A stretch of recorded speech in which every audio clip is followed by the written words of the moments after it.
you know what? AI doesn't care. AI will call every 5 minutes if that's what you instruct it to do. We don't, but AI is very persistent.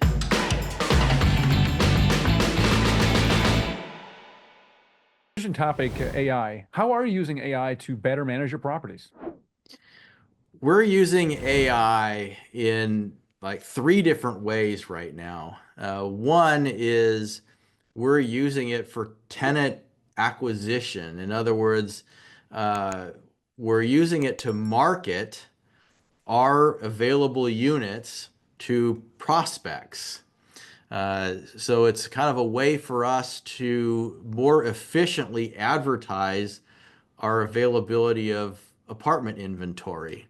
And it's a very, very interesting new approach. And we're abandoning some of the old tried and true that have been out there forever, that we're now going all in on using artificial intelligence to help us fill our vacancies.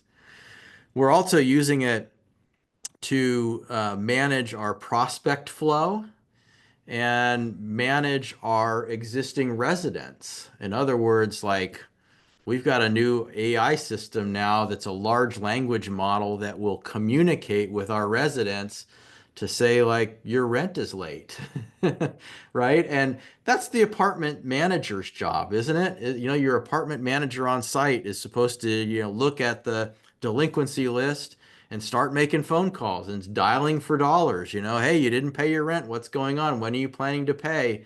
But nobody wants to do it. So the managers, they slack off. Well, maybe they're only calling every other day, or maybe they're calling once a week, and they're not just being all that aggressive. But you know what? AI doesn't care. AI will call every 5 minutes if that's what you instruct it to do.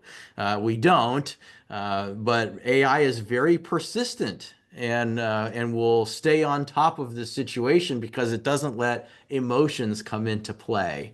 It can handle service requests and maintenance tickets and all sorts of things like that to make sure that things get done very, very efficiently. That's another way. Um, and gosh, now that I've talked about all these things, there's even a third one that we're doing that I can't even think of right now because there's just we're getting so like into this now of how we're using it, to manage our yes. So I did hit on all three. One was the tenant acquisition. The other was prospect management.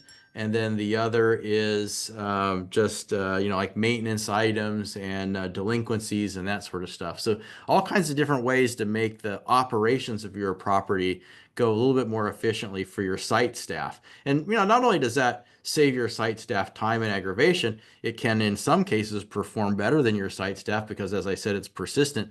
But it can also cut down on some of your labor costs because maybe you don't need quite as much personnel if you have AI doing some of these tasks.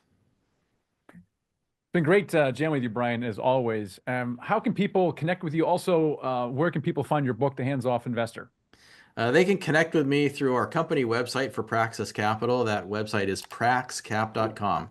It's praxcap.com. You can also follow me on Instagram at Investor Brian Burke.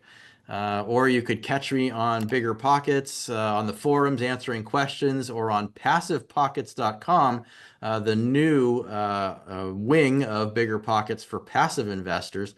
And you can get the book at biggerpockets.com/syndication book.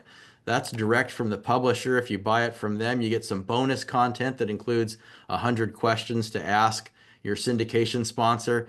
Or you could also buy the book at Amazon or any online or physical book reseller. You just don't get the bonus content. Dude, awesome. It's been too long. Really had a blast. Thanks for being on the show today. Thanks for having me here.